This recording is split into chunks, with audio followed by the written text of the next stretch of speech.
सबको रो तो देख ठाकुर जी आए। और ठाकुर जी आके बोले क्यों रो रहे हो आप लोग? बोले लाला तू मथुरा जा रहे हो, कंस के पास जा रहे हो। भगवान बोले 3 दिन के काजी तो जा रहा हूं, कल जाऊंगा परसों रुकूंगा, बाकी अगले दिन तो आ जाऊंगा मैं, और कल जाऊंगा परसों ही आ जाऊंगा, 2 दिन में ही आ जाऊंगा मैं तो।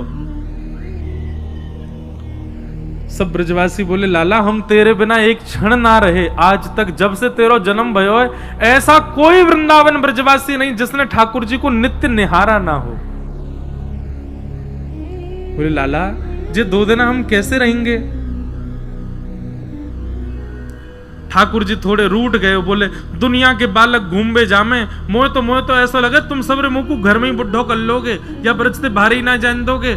अरे मैं तो बालक हूं, मेरा तो मन करे बाहर जावे को, मेरा तो मन करे घूमबे को, अरे कह दे ना परसों आ जाऊंगा, अब रोका ही को रहे हो। ठाकुर जी उदास है कि बैठ गए। तो सब ब्रजवासी बोले लाला की बात तो सही है। अरे भैया बालकन को मन करे घूमबे को, लाला को मन हेरो होगो। सब ब्रजवासी के बोले लाला तू ऐसे उदास मत हो, तू चलो जा, लेकिन सुन आ जाएगा ना और जल्दी आ जाइयो लाला, इतना समय मत लगाइयो। ठाकुर जी बोले मैं परसों आ जाऊंगा। और जब जब ठाकुर जी कहते हैं परसों आ जाऊंगा, नेत्र बंद कर लेते हैं, आंसू निकलने लगते हैं ठाकुर जी के। ब्रजवासी ठाकुर जी तो इसलिए नेत्र बंद करते हैं कि मैं कैसे बताऊं कि अब मैं आऊंगा नहीं। और ब्रजवासी यूं सोचे अरे लाला देख हम तो ऐसे ही रो रहे कि हम तो ते प्रेम करें, लेकिन लाला वो हम तो कितना प्रेम करे, देख रो रहो बेचारो, अपने हृदय से लगा ले। अरे लाला तू परसों आ जाएगा ना, काय बात की चिंता।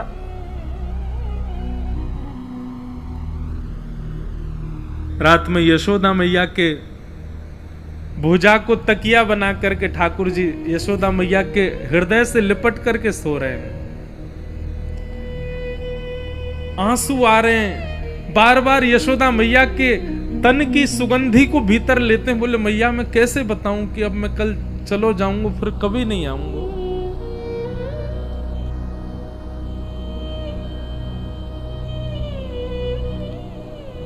अंक में भर के यशोदा मैया लाला को सुला रही हैं और बार बार यशोदा मैया सूर्य नारायण को स्मरण करके कह रही हैं हे सूर्य नारायण।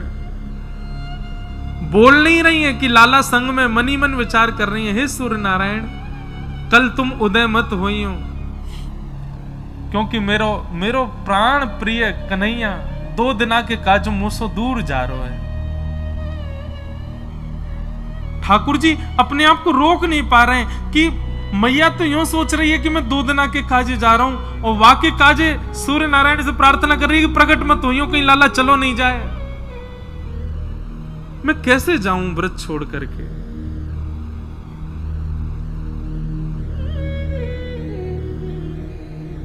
बार बार ठाकुर जी मन में विचार कर रहे हैं। ठाकुर जी ने नेत्र बंद करके यशोदा मैया के अंक में भरे भरे ब्रह्मा जी का स्तवन किया, शंकर जी का स्मरण करके सब देवताओं का स्मरण करके कहा किसी में यदि भाव हो तो वैकुंठ की पदवी संभाल लो, किसी में भाव हो तो वो पर ब्रह्म बन जाओ, मोह या ब्रज से दूर नहीं जानो, मैं सदा या ब्रज में ही रहना चाहूं। अरे भैया या संसार को कोई और संभाल लो, मेरे बस की बात नहीं है, मैं अब इन ब्रजवासिन के प्रेम में बंध चुका हूं, मैं ना ही जा सकूं यहां से दूर। 33 कोटि देवता स्मरण करने लगे, स्तवन करने लगे। लक्ष्मी जी आकर के भगवान को उनके तत्व का बोध कराने लगी और बार बार कह रही हैं कि नाथ आप सामान्य बालक नहीं हैं, आप क्यों भूल रहे हैं, मैं आपकी गृहिणी हूं, आप साक्षात पर ब्रह्म नारायण हैं, शंख चक्र गदा पद्म चतुर्भुज स्वरूप है आपका, आप कैसे इन ब्रजवासियों में इतने आसक्त हो सकते हैं।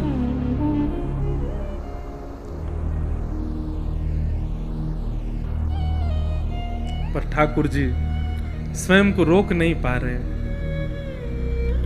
प्रातःकाल सूर्य उदय हुआ, बाल कृष्ण प्रभु उठ गए। आज पूरे ब्रजमंडल में एक अलग ही शांति, कोई पक्षी चहक नहीं रहे हैं, गैया अपना चारा नहीं चबा रही हैं, सब ब्रजवासी कोई रात्रि गए नहीं, सब नंद भवन के द्वार पर ही बैठे हैं और सब एक टक बस द्वार की ओर देख रहे हैं। लाला 2 दिना के काजे हमसे दूर जा रहे हैं।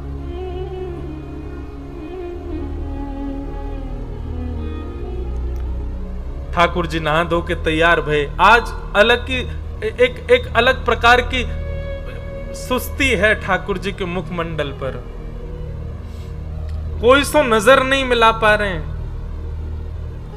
जैसे ही नंद भवन से बाहर निकल के आए, जहां तक दृष्टि जा रही है सब ब्रजवासी खड़े हैं और सब ब्रजवासी हाथ जोड़ करके कह रहे हैं, लाला तू परसों आ जाएगा ना? ठाकुर जी कह रहे हैं, हाँ मैं परसों आ जाऊंगा। और ज्यों ज्यों ठाकुर जी चरण आगे रथ की ओर बढ़ा रहे हैं अक्रूर जी के साथ, एक एक दो दो ब्रजवासी मूर्छित हो करके गिर रहे हैं, ठाकुर जी को जाते देख नहीं पा रहे हैं। तभी पता नहीं क्या हुआ, अक्रूर जी के मन में आया कि ठाकुर जी यहां सब ब्रजवासियों से मिल रहे हैं और ये सब ब्रजवासी इस भ्रांति में है कि 2 दिन में ठाकुर जी आ जाएंगे। मुझे सत्य बता देना चाहिए, सबको बताऊंगा ये तो उचित नहीं।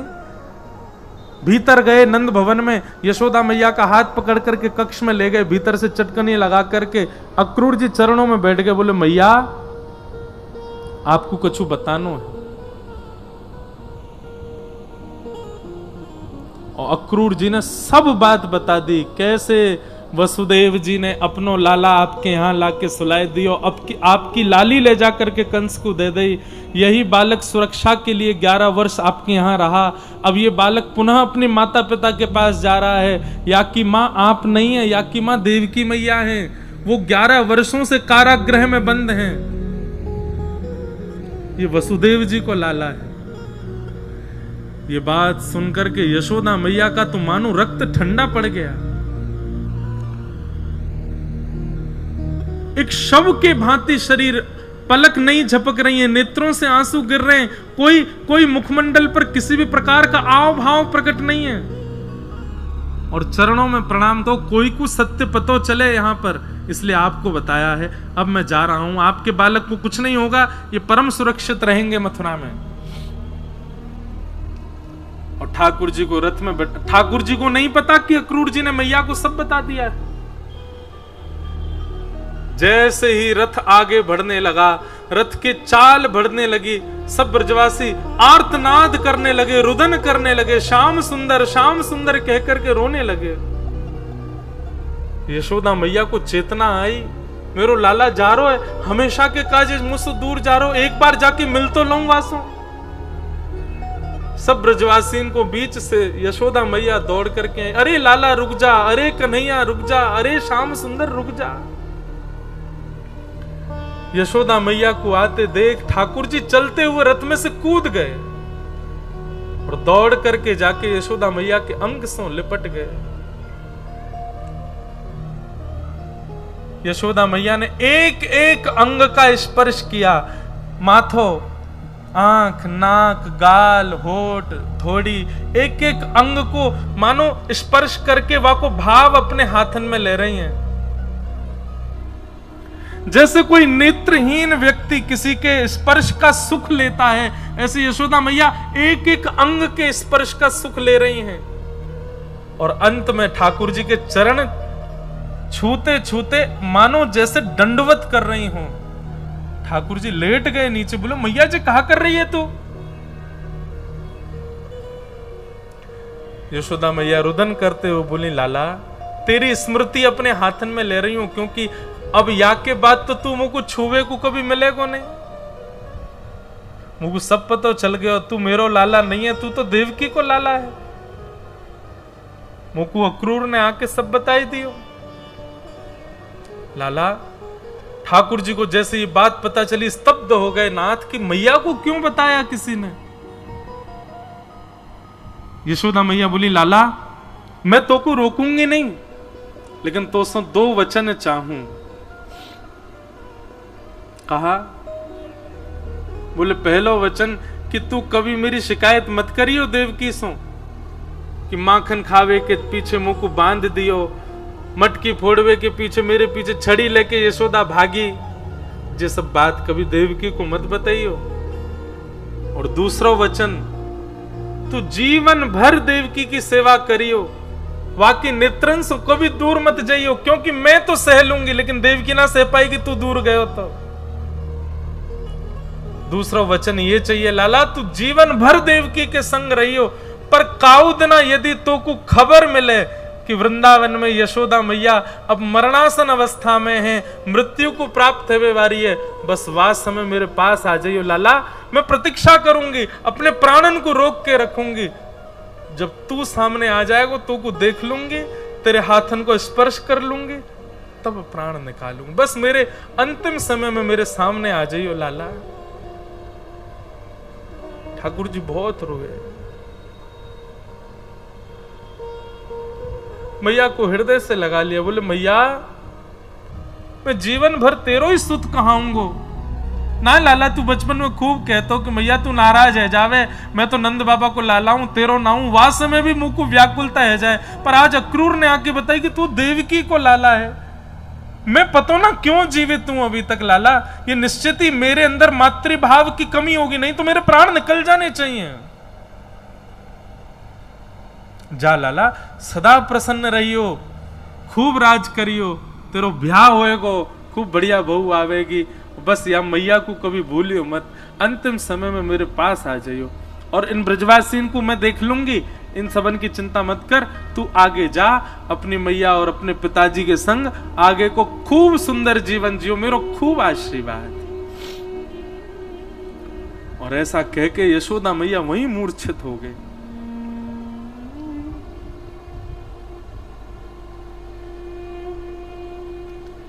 ठाकुर जी नहीं जा पा रहे हैं ब्रज छोड़ करके।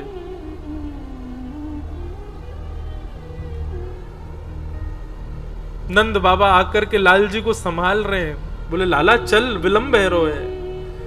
सब ब्रजवासियों ने आकर के यशोदा मैया को उठाया, ठाकुर जी रथ में बैठ गए और मथुरा को प्रस्थान करने लगे।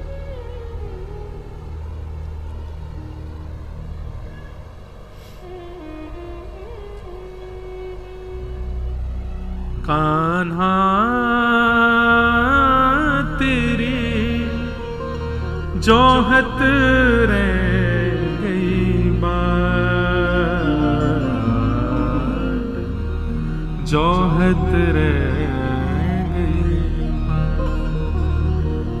सब ब्रजवासी देखते रहे ठाकुर जी के रथ को। अब लाला वापस आ जाएगो, जे हम हमसे दूर जा ही ना पावेगो, नेक दूर रथ जाएगो, सुई कूद के आ जाएगो, पर ठाकुर जी नहीं आए। चले गए ठाकुर जी मथुरा। हमारे ब्रज के अनेक भावों में और शास्त्रीय प्रमाण भी है कि जैसे ही अक्रूर घाट आता है मथुरा और वृंदावन के रास्ता में, वहां अक्रूर घाट पे अक्रूर जी ने रथ रोका स्नान के लिए, उतने में ठाकुर जी ने 2 रूप धारण कर लिए। और 2 रूप कैसे धारण किए? एक ठाकुर जी का ऐश्वर्य रूप है, जो जगत नियंता जगदाधार पर ब्रह्म, जो राक्षसों को मारते हैं, सबके ऊपर निर्देश करते हैं, वो ऐश्वर्य रूप धारण किया। और एक ठाकुर जी ने प्रेम स्वरूप धारण किया, जो यशोदा मैया के हृदय के लाल जी हैं, जो गोपीन के लाल जी हैं, जो किशोरी जी के लाल जी हैं। ये 2 रूप धारण किए, एक ऐश्वर्य रूप है और एक प्रेम स्वरूप है। तो प्रेम स्वरूप श्री कृष्ण तो वापस वृंदावन ही चले गए, ऐश्वर्य कृष्ण जो हैं वो आगे की लीला में जा रहे हैं। क्योंकि अब आगे जहां कहीं भी मैं ठाकुर जी का वर्णन करूंगा, आपको प्रेम स्वरूप नहीं दिखेगा, अब ऐश्वर्य रूप दिखेगा ठाकुर जी का। और वो प्रेम स्वरूप कहां चले गए? बोले वृंदावन में ही समा गए। वृंदावन का कण कण, वृंदावन के वृक्ष, वल्लरी, पत्र, सब श्री कृष्ण वही हैं। तो ब्रजवासियों को ऐसा अनुभव होता है, वृक्ष पे बैठे हैं, ब्रजवासियों को अनुभव होता है यमुना जी में घूम रहे हैं, ब्रजवासियों को अनुभव होता है गैया चरा के जा रहे हैं, पर वो अनुभव ही होता है। क्यों? पूरा वृंदावन ही श्री कृष्ण बन गए, नंद नंदन कृष्ण। वृंदावनम परित्यज्य पाद मेकम न गच्छति, एक पैर भी ठाकुर जी वृंदावन से बाहर नहीं रखते कभी भी। इस प्रकार ठाकुर जी की लीला हुई। अब हम जल्दी जल्दी कह दें, भगवान मथुरा आए। मथुरा में आते सबसे पहले भगवान एक धोबी के पास गए, कंस के कपड़े धो रहा था। भगवान बोले हमको लत्ता दे दे बढ़िया वारे। कंस के धोबी ने कहा अरे चल भाग यहां से, हमें सब पता है तू कौन है, तुझको मथुरा क्यों बुलाया। मधुमंगल श्रीदामा ये गए थे मथुरा तक भगवान के संग। मधुमंगल बोलो लाला जी ज्यादा ही अपमान कर रहे हो, जाके पूतना बारे हाथ दिखा दे अपने। सोई ठाकुर जी ने एक हस्त प्रहार किया, धोबी मर गया। कंस के कपड़े ठाकुर जी ने पहन लिए, सब ग्वाल बालन ने पहन लिए। अब बड़े बड़ी भां, बड़े बड़े कुर्ता, और धोती दिख ही नहीं रही है, कुर्ता में ही समा गए ठाकुर जी। और बिना झाड़ू की सड़क साफ रहती चल रही है, ऐसे ठाकुर जी पूरे वृंदावन मथुरा में घूम रहे हैं। तभी एक दर्जी के पास गए, दर्जी के यहाँ जाके फिटिंग करवाई ठाकुर जी ने, कपड़ा वपड़ा सब छोटे करवाए, बढ़िया पहन कर। वो बड़ी लंबी कथा है। ये दर्जी राम अवतार में भी था, प्रभु श्री राम की अचकन बनाने आया, परंतु सैनिकों ने कहा स्पर्श मत करना, दूर से ही नाप लो। तो राम जी का दूर से ही नाप ले रहा था, तो रोने लगा, बोले ठाकुर जी छूने दो। बोले अभी मत छूवे, हम कृष्णावतार में आएंगे कृष्ण बन के, और तू तब भी दर्जी बन के आइयो, और तब हम तेरे दुकान पे आवेंगे, खूब लिपट लिपट के हमारो स्पर्श करियो। आज ठाकुर जी गए तो देखते ही समझ गया, बोले ओहो ये तो पूर्व जन्म में राम जी थे, मैं तब दर्जी था। आए वहां ने तो दुकान उकान बंद करी, ठाकुर जी को खूब स्पर्श किया, खूब ठाकुर जी की सेवा करी, सुंदर वस्त्र बनाए। एक माली के यहाँ जाके भगवान ने माला पहनी, कुब्जा सामने से आ रही, वहां से भगवान ने चंदन लगवायो, वाकु सुंदर स्वरूप धारण करवा के वृंदावन भेज दियो। कुबलिया पीड़ हाथी था कंस के सभा में, पागल था वो हाथी, उसको नशा और करा दिया। भगवान के ऊपर आक्रमण करने गया, भगवान ने सूंड पकड़ करके आकाश में घुमा के वाकु पृथ्वी में फेंक दियो, वध है गयो। एक दांत ठाकुर जी ने रखो, दूसरा दांत बलराम जी ने, दोनों भीतर प्रवेश करने लगे। तभी वहां पर धनुष रखा था, भगवान श्री कृष्ण ने धनुष उठा करके एक प्रत्यंचा, दूसरी प्रत्यंचा, जैसे ही तीसरी प्रत्यंचा चढ़ा करके खींची, बीच से धनुष भंजन हो गया। आकाश में बादल गरजने लगे, पृथ्वी डामाडोल होने लगी। कंस बोला क्या हुआ, इतनी आवाज क्यों? बोले महाराज कृष्ण आए हैं द्वार पे। महाराज कंस तो वहीं घबराने लगे, नीचे मल्ल खड़े थे, 50 सीढ़ी ऊपर बैठा था कंस। बड़े बड़े मल्लों को कहा इसको मेरे पास आने मत देना, द्वार पे ही मार दो इसको। भगवान रणभूमि में प्रवेश कर रहे हैं, मथुरा के चारों ओर लाखों नर नारी ब्रजवासी सब बैठे हैं। और श्री शुकाचार्य जी वर्णन करते हैं, भगवान जब रणभूमि में प्रवेश कर रहे हैं तो मथुरा के लोगों को ठाकुर जी कैसे दिख रहे हैं। मल्लानाम मशनिर्णीनाम स्मरस स्त्रीणाम स्मरो मूर्तिमान, गोपानां स्वजनो सतां चितभुजां शास्त्रा सुपित्रो शिशु, मृत्युर्भोजपतिर्विराट विदुषां तत्त्वं परम योगिनां, वृष्णीनां परदेवतेत विदितो रंगम गतः शाक्रज। जिसकी जैसी भावना ठाकुर जी वैसे दिख रहे हैं। बड़े बड़े पहलवानों को ठाकुर जी पहलवान दिख रहे हैं, छोटे बालकों को ठाकुर जी बालक दिख रहे हैं, कुमारी कन्याओं को ठाकुर जी अपने पति के रूप में दिख रहे हैं, बिना दांत वाले अम्मा बाबा को ठाकुर जी अपने नाती पोता के रूप में दिख रहे हैं, और 50 सीढ़ी ऊपर बैठे हुए कंस को ठाकुर जी अपनी मृत्यु के रूप में दिख रहे हैं। आई मेरी मौत। भगवान गए, मल्लों को प्रणाम करने लगे, जय वो सब मामा जी हैं हमारे, मथुरा में सब मामा है। मल्ल बोले आओ प्रणाम मत करो, युद्ध करो। बोले हम पे तो युद्ध करना आवे ही ना है। बोले अच्छा ये पूतना ऊतना कौन ने मारी फिर? ठाकुर जी बोले कंस से पूछो, जाने सबरी मरी मराई भेजे वहां पे, एक जिंदो नहीं आए हो, सबरे स्वयं ही मर के आए। ठाकुर जी की बात तो ऐसी देखने में ऐसे लगा नेक्स्ट सब बालक।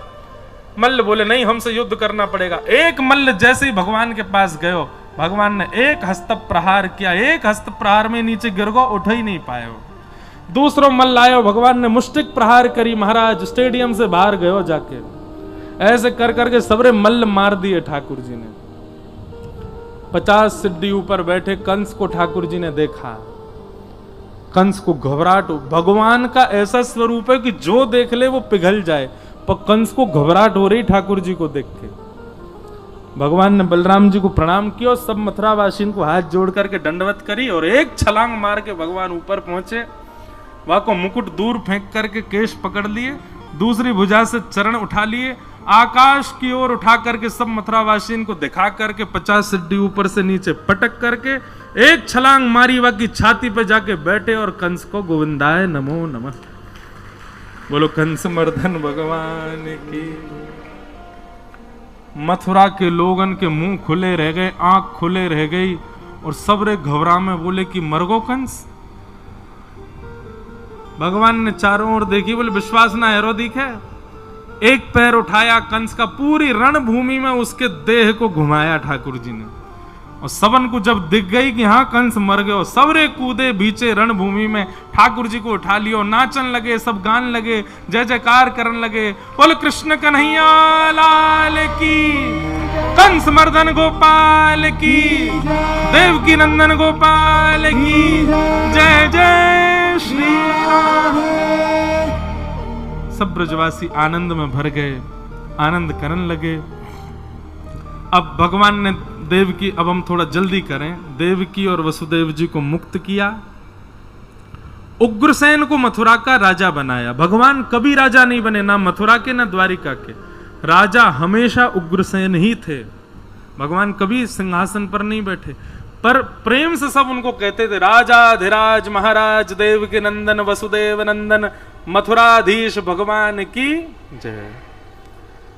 भगवान सांदीपनी गुरुकुल पढ़ने के लिए गए, वहीं सुदामा नाम के मित्र ठाकुर जी को मिले। लौट करके भगवान जब पुनः मथुरा आए, ब्रज की बहुत याद आई, तो भगवान ने उद्धव को वृंदावन भेजा। उद्धव शाम तक की कह के गए थे, शाम को वापस आ जाऊंगा। 6 महीना में लौट के आए वृंदावन से, और प्रेम के ऐसे रंग में रंग करके आए कि आके ठाकुर जी को हाथ पकड़ो, बोले चलो मेरे संग वृंदावन, कहीं नहीं रहना मथुरा में, वहीं रहेंगे गोपीन के बीच में, ब्रजवासीन के बीच में। ठाकुर जी ने उद्धव से कही, उद्धव ये सब ब्रजवासी गोपी मेरे संगी रहते हैं, कोई अलग नहीं है, केवल तुम्हारे चित्त में प्रेम प्रकट करने के लिए पूरी लीला हुई थी। मथुरा पर कंस के ससुर जी जरासंध ने चढ़ाई कर दी, मेरे दामाद को मार दिया, और एक नहीं 17 बार चढ़ाई की मथुरा पर। हर बार कृष्ण बलराम ने मिलकर के पूरी सेना को मार दिया, अकेले जरासंध को छोड़ देते। हर बार जरासंध फिर जाता, फिर से सेना इकट्ठी करके लाता, फिर चढ़ाई करता, भगवान फिर छोड़ देते। अब की बार जरासंध ब्राह्मणों की सेना लेकर के आया, या ब्राह्मणों को अनुष्ठान पर बैठा करके आया, तो ब्राह्मणों के हित के लिए भगवान ने मन में विचार किया, बोले कि भैया ब्राह्मणन को कहीं श्रम नहीं है जाए। सो ठाकुर जी रणभूमि में युद्ध करते करते बलराम जी का हाथ पकड़ करके रणभूमि से भाज गए। बोलो रण छोड़ राय भगवान की। विप्रधेनु संतन के कारण रण छोड़ो ब्रजनाथ। विप्रधेनु संतन के कारण रण छोड़ो ब्रजनाथ। गोमती तट द्वारवती पधारे, गोमती तट द्वारवती पधारे, कहलाए द्वारिका नाथ। वृंदावन प्यारो वृंदावन, वृंदावन प्यारो वृंदावन। जिस प्रकार ये सप्तनिधियों का पद है ना, ऐसी हमारी कहीं धाम में कथा होती है तो एक पंक्ति हम वहां की भी जोड़ देते हैं इसमें। तो द्वारिका की पंक्ति ये है, विप्रधेनु संतन के कारण, मतलब गौ ब्राह्मण और संतों के लिए रण छोड़ो ब्रजनाथ। रण छोड़ करके ठाकुर जी भागे। कहां गए? गोमती तट, गोमती के तट। और द्वारिका का असली नाम है द्वारावती। क्या नाम है? गोमती तट द्वारवती पधारे, कहलाए द्वारिका नाथ। वृंदावन प्यारो वृंदावन। ठाकुर जी द्वारिका पहुंचे हैं, और द्वारिका में जाकर के सबसे पहले तो भैया, बड़े भैया बलराम जी को ब्याह भयो। भीष्मक राजा की कन्या के साथ बलराम जी का ब्याह रेवत राजा की कन्या की रेवती के साथ में हुआ, और भगवान कृष्ण के विवाह का प्रसंग प्रारंभ हुआ। सब सोचन लगे कहां होएगा, कैसे होगा। बहुत सुंदर प्रसंग है भगवान के विवाह का, पर अवकाश नहीं है ज्यादा। पर हम कल यहीं से कथा सुनाएंगे ठाकुर जी के विवाह का प्रसंग कैसा था।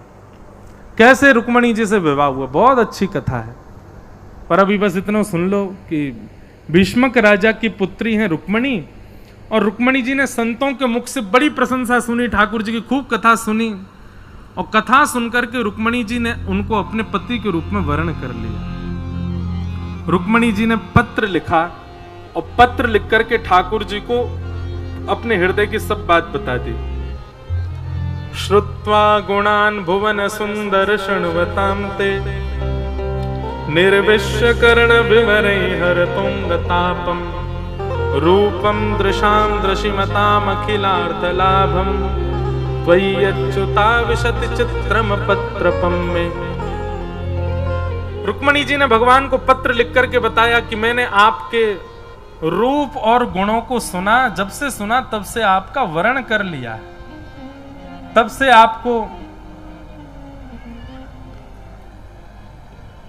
आपको अपने पति रूप में मान लिया है। आप आकर के हमारा वर्ण करो। बहुत सुंदर पूरे 7 श्लोक हैं रुक्मणी जी के। एक एक श्लोक में इतना सुंदर भाव रुक्मणी जी कहते हैं। कल हम ये श्लोक की भी व्याख्या विस्तार से करेंगे। रुक्मणी जी ने पत्र लिख करके भेजा। ब्राह्मण सुदेव नाम के ब्राह्मण गए और जाकर के भगवान को पत्र सुनाया। पत्र सुनते ही ठाकुर जी खड़े हो गए, रथ में जाकर के बैठे, सुदेव ब्राह्मण को बैठा करके सीधे कौंडिन्यपुर आए। और कौंडिन्यपुर आकर के भगवान ने, रुक्मणी जी देवी पूजा के लिए जा रहे हैं। आहा, जय जय गिरिवर राज किशोरी, जय महेश मुख चंद्र चकोरी, हो मैंने मेहंदी लगाई रे कृष्ण नाम की, हो मैंने मेहंदी लगाई रे कृष्ण नाम की, हो मैंने मेहंदी लगाई रे कृष्ण नाम की, हो मैंने मेहंदी लगाई रे कृष्ण नाम की, हो मैंने बिंदिया सजाई रे कृष्ण नाम की, हो मैंने बिंदिया सजाई रे कृष्ण नाम की। मेरा जीवन है कृष्ण, मेरा जीवन है कृष्ण, हो मेरा जीवन है कृष्ण, मेरा जीवन है कृष्ण, हो मेरा जीवन है कृष्ण, मेरा जीवन है कृष्ण, हो मेरा जीवन है कृष्ण, मेरा जीवन है कृष्ण, हो मैंने बिंदिया सजाई रे कृष्ण नाम की, ओ मैंने बिंदिया सजाई रे कृष्ण नाम की, हो मैंने मेहंदी लगाई रे कृष्ण नाम की, ओ मैंने मेहंदी लगाई रे कृष्ण नाम की। मेरे नैनों में गोकुल वृंदावन, मेरे नैनों में गोकुल वृंदावन, मेरे प्राणों में मोहन मन भावन, मेरे प्राणों में मोहन मन भावन, ओ मेरा जीवन है कृष्ण, मेरा जीवन है कृष्ण, ओ मेरा जीवन है कृष्ण, मेरा जीवन है कृष्ण, ओ मैंने माला सजाई रे कृष्ण नाम की, ओ मैंने माला पहराई रे कृष्ण नाम की, ओ मैंने मेहंदी लगाई रे कृष्ण नाम की, ओ मैंने मेहंदी लगाई रे कृष्ण नाम की, ओ कृष्ण नाम की, हाँ कृष्ण नाम की, ओ कृष्ण नाम की। रुक्मणी जी देवी पूजा के लिए जा रही थी। पत्र में रुक्मणी जी ने पहले ही लिख दिया था कि परसों हमारा विवाह है, कल हम रुक्मणी देवी पूजन के लिए जाएंगी, आप कल ही आकर के हमारा वर्ण कीजिए। तो भगवान एक ही दिना में द्वारिका से कौंडिन्यपुर आ गए, और जैसे ही रुक्मणी जी देवी पूजा के लिए गईं, भगवान वहीं उपस्थित हो गए। भगवान के रूप लावण्य को देख, एक तो ठाकुर जी सुंदर, और ऊपर से ऐसा श्रृंगार करके गए, ऐसा श्रृंगार करके गए महाराज, जितने सैनिक रुक्मणी जी की सुरक्षा में थे सब ठाकुर जी को देखते ही रह गए। रूप माधुरी का दर्शन करके सब भूल गए हमको रुक्मणी जी की रक्षा करनी है। और ठाकुर जी बीच सैनिकों से रुक्मणी जी का हरण करके द्वारिका ले गए। रुक्मणी के भाई रुक्मी ने बीच में रोकने का प्रयास किया तो भगवान का थोड़ा सा उसके साथ युद्ध हुआ। बलराम जी ने आकर के शांत किया। रुक्मणी जी को द्वारिका ले गए। वसुदेव देवकी ने पूछा, लाला जे कौन है? ठाकुर जी बोले, मोए ना पता, इनते ही पूछो कौन है। रुक्मणी जी तो पूछी, आप कौन हो? बोले, आपके लाला हमारो हरण करके लाए हैं। वसुदेव जी बोले, लाला जे कोई मक्खन है जो तू हरण कर लायो है? कम से कम ब्याह तो डट के कर ले, सब चीज हरण करके करेगो। ठाकुर जी बोले, देखो पत्र, इनने स्वयं लिखो है पत्र में कि हमारो वर्ण करो। हमने तो इनकी इच्छा पूरी करी, अपनी इच्छा से हमने कछु नहीं कियो। वसुदेव जी बोले, अब इच्छा बताओ। बोले, इच्छा ये है कि अब वर्ण कर ही लिया तो इन्हीं से ब्याह करेंगे। तो वसुदेव जी बोले, ऐसे ब्याह ना होगा, लाली वापस जाएगी कौंडिन्यपुर, बढ़िया सजावट होगी, बारात लेके हम जाएंगे और ब्याह करके तब लाली को लाएंगे। भागवत जी में वर्णन है, रुक्मणी जी का पूरा परिवार राजी था ठाकुर जी से विवाह के लिए, केवल उनका भाई राजी नहीं था। क्यों? क्योंकि रुक्मणी जी के भाई रुक्मी के सखा हैं शिशुपाल, और शिशुपाल का घनिष्ठ सखा है मथुरा पर जिसने चढ़ाई की, कंस का ससुर जरासंध। तो जरासंध भगवान को अपना शत्रु मानता है। इस नाते से मेरे सखा के शत्रु हैं कृष्ण, इस नाते से रुक्मी भगवान को शत्रु मानता था। और शिशुपाल जो है रुक्मी का सखा शिशुपाल, ये भगवान की बुआ का बेटा है। इससे रुक्मणी जी का विवाह पक्का हो गया था। पर भगवान पहले ही हरण करके ले गए तो वो वैसे ही बहुत गुस्सा में बैठा था, ठाकुर जी से बड़ी शत्रुता मान ली उसने। लेकिन घर के लोगों ने कहा, एक व्यक्ति के नाराज होने से ब्याह नहीं रुकेगा, ब्याह तो होगा। और महाराज पूरे कौंडिन्यपुर को सजाया गया। ठाकुर जी द्वारिका से बारात लेकर के आए और दुल्हा बनकर के जब लाल जी पधारे, आहा, एक तो इतने सुंदर, ऊपर से दुल्हा और बनी आए। कौंडिन्यपुर की सब गोपियां ठाकुर जी को गारी देवे के लिए खड़ी भई, जमाई को गारी दे में। जैसे दुल्हा आए सब कहने लगी, मुकुट धर सांवरे रे लाला। अच्छा, इतनी जल्दी? खड़े रहो वहीं पर, अभी ब्याह नहीं होगा जब तक हमारी इच्छा नहीं। काय को आ गए? खड़े रहो वहीं पर। कह रहे हैं ठीक है। कैसे बोले लाला। रुक्मणी जी क्या प्रतीक्षा कर रही है? ये देखो, ये आनंद है अपनों, छोटी छोटी दो लाली कृष्ण रुक्मणी बनी है। जैसे ही ठाकुर जी आए तो सब गारी देने लगी। कहा गारी दे रही हैं? मुकुट धर सांवरे रे लाला, दोए बापन के जाए। ओहो, इनके दो दो पापा जी हैं। एक द्वारिका में बसे रे लाला, दूजे गोकुल राय, मुकुट धर सांवरे रे लाला, दोए बापन के जाए। महाराज जैसे ही गारी देने लगी, ठाकुर जी अब तक तो नीची नजर करके बैठे। जैसे ही ठाकुर जी ने कटाक्ष ऊपर करके उन गोपीन को देखो जो गारी दे रही, सबरीन की जीभ कट गई, दांतन के नीचे आ गई ठाकुर जी को रूप देखते ही। और ठाकुर जी को गारी देनो भूल गई, सबरी भीष्मक राजा को गारी देने लगी, रुक्मणी जी के पिताजी को गारी देने लगी। ऐसी ठाकुर जी की अद्भुत छटा। सब लोग नाच रहे हैं, गा रहे हैं, सब लोग सांवरिया बोलियो मेरे पीछे हैं।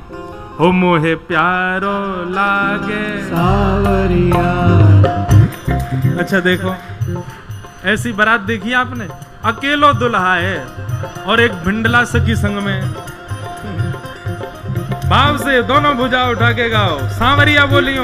मोहे प्यारो लागे सांवरिया, मोहे प्यारो लागे सांवरिया, आज दुल्हा बने हैं सांवरिया, ओ बड़े सुंदर सजे हैं सांवरिया, ओ बड़े चोखे सजे हैं, सावरिया ओ बड़े प्यारे लगे हैं, सावरिया मोहे प्यारो लागे, सावरिया मोहे प्यारो लागे, सावरिया ओ मोहे प्यारो प्यारो लागे, सावरिया ओ ये तो द्वारिका के राजा, सावरिया ओ ब्रज के हैं ग्वाला, सावरिया ओ आज दुल्हा बने हैं, सावरिया ओ बड़े सुंदर सजे हैं, सावरिया मोहे प्यारो लागे, सावरिया मोहे प्यारो लागे, सावरिया मोहे प्यारो प्यारो लागे, सावरिया ये तो वसुदेव लाला, सावरिया ओ नंद जी के है लाला, सावरिया ओ मथुरा के राजा, सावरिया ओ आज दुल्हा बने हैं, सावरिया मोहे प्यारो लागे, सावरिया मोहे प्यारो प्यारो लागे, सावरिया मोहे प्यारो लागे। सावरिया अब ठाकुर जी की भैया जयमाल है रही है, झटपट करो भैया, जल्दी, समय नहीं है ज्यादा, झटपट कर दो ब्याह हैं। और पहली बरमाला रुक्मणी जी डाल दो ठाकुर जी को। हाँ, रुक्मणी जी पतो ना है कि मैं ही रुक्मणी हूं। बोलो रुक्मणी रमण भगवान की। और ठाकुर जी ने वो पहना दी रुक्मणी जी को। जय हो, बधाई हो, बधाई हो, आई हो बधाई हो। अब देखो, कोई को बुरी लगे सो लगे, पर हमारे काज तो भैया ये राधा और श्री ठाकुर जी, हमारी रही तो राधा रमन है। हमारे यहाँ तो ब्रजमंडल में रुक्मणी जी थोड़े, किशोरी जी तो ब्याह होएगा ठाकुर जी को।